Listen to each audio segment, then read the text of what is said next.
Welcome to another Retro Crazy. In this one I will be looking at a pair of Nintendo Joy-Cons.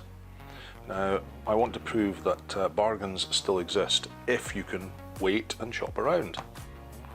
One Nintendo Switch, missing a kickstand leg but in very nice condition. Came with a Joy-Con, didn't come with a second. This cost me working £100. Again, I've used it before and I'll say it again. Gumtree. Absolutely superb little site, and I was lucky enough to get on quick enough, and it was still available and I went and picked it up.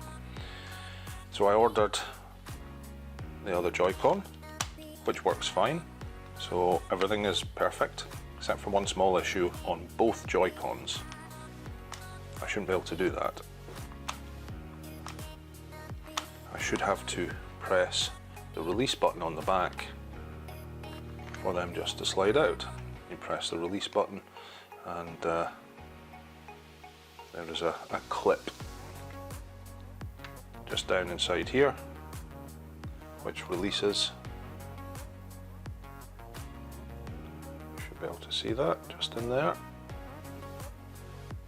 and that releases, and you should be able to remove it from the actual main unit. Now that one does the same, not great, because it means you can literally while playing end up dropping and smashing your Switch.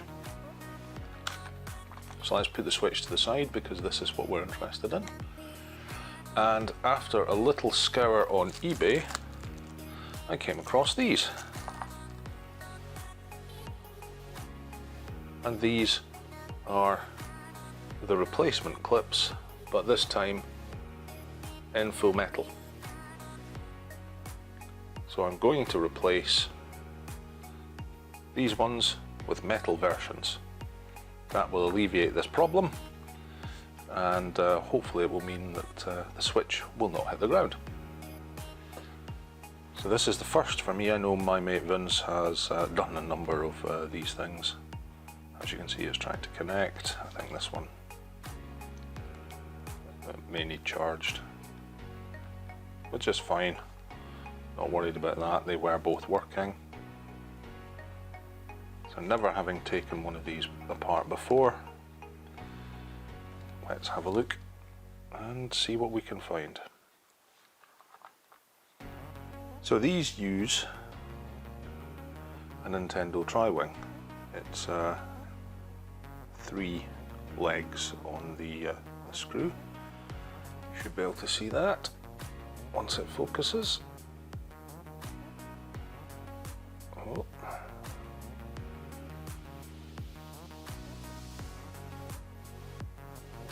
And this also has the 3 legs.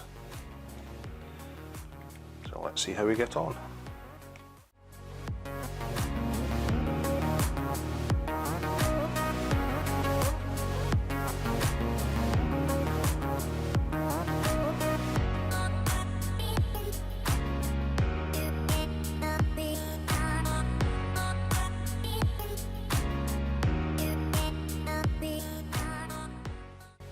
So there we go, and we're in. And you can see the main battery pack, a circuit board underneath. I can see some connectors, but I'm not going to need to remove any of this. I'm working on this side. So I want to remove the circuit board from here. And that is just some normal Phillips screwdriver heads, or posi drive heads, or whatever you want to call them.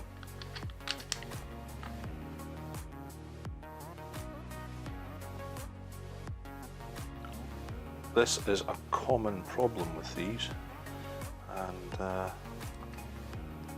it should be, hopefully, a fairly easy fix. Okay, this certainly wants to remain attached.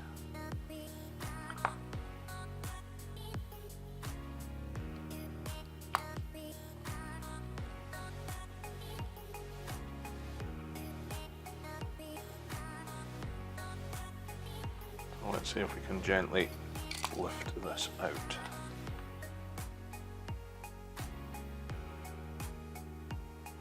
Certainly does not look like anything other than a push fit.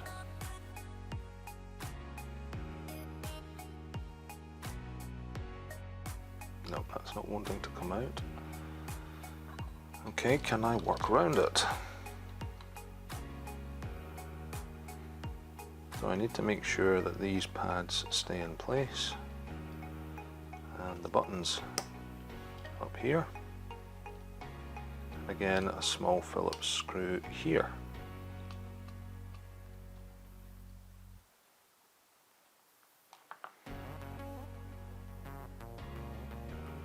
When the entire thing lifts out. So that's the button.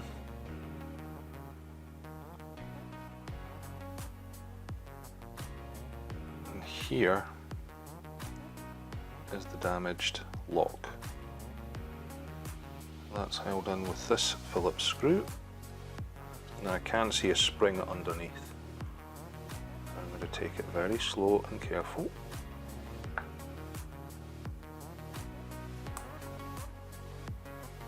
Okay, I'll just move these to the side because they've all fallen out.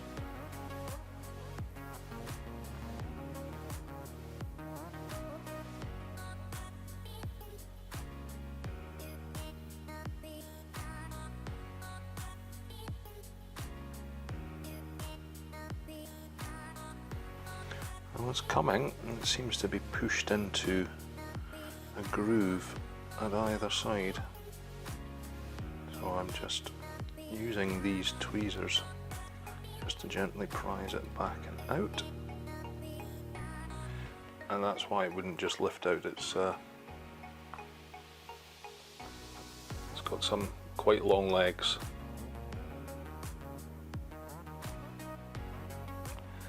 And here is our damaged unit, complete with spring.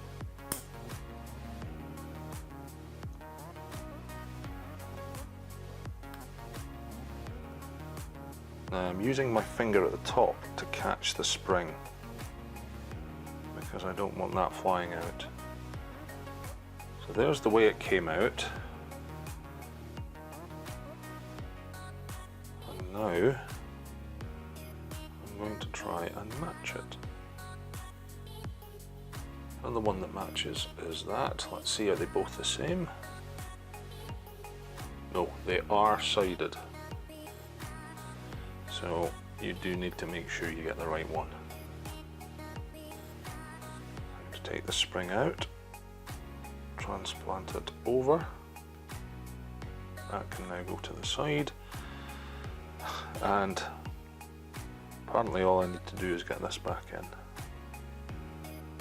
So let's see how that goes.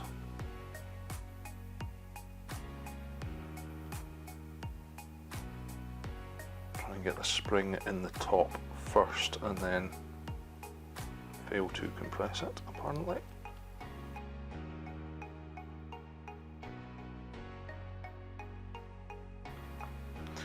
Because it's metal, it's quite slippy. And I'm not getting a great grip on it.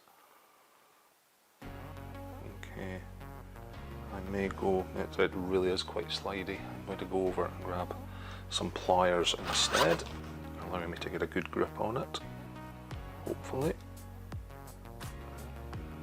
He said, then completely failing to put it in. Yeah, this is, the phrase is a fiddly job.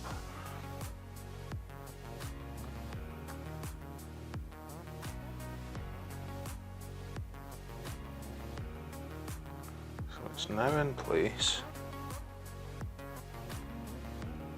and remembering which way the hole goes for the screw.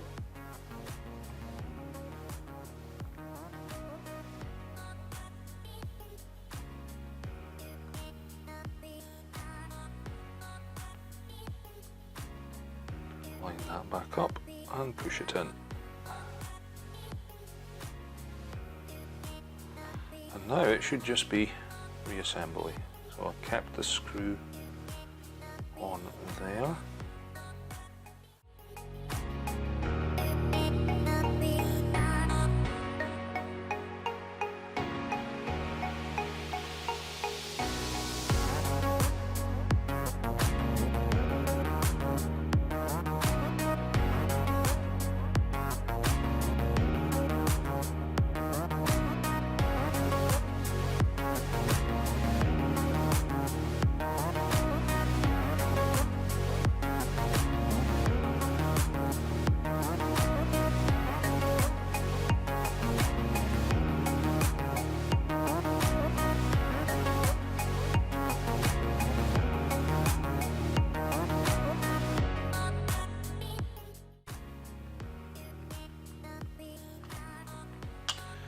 And it's back together and complete.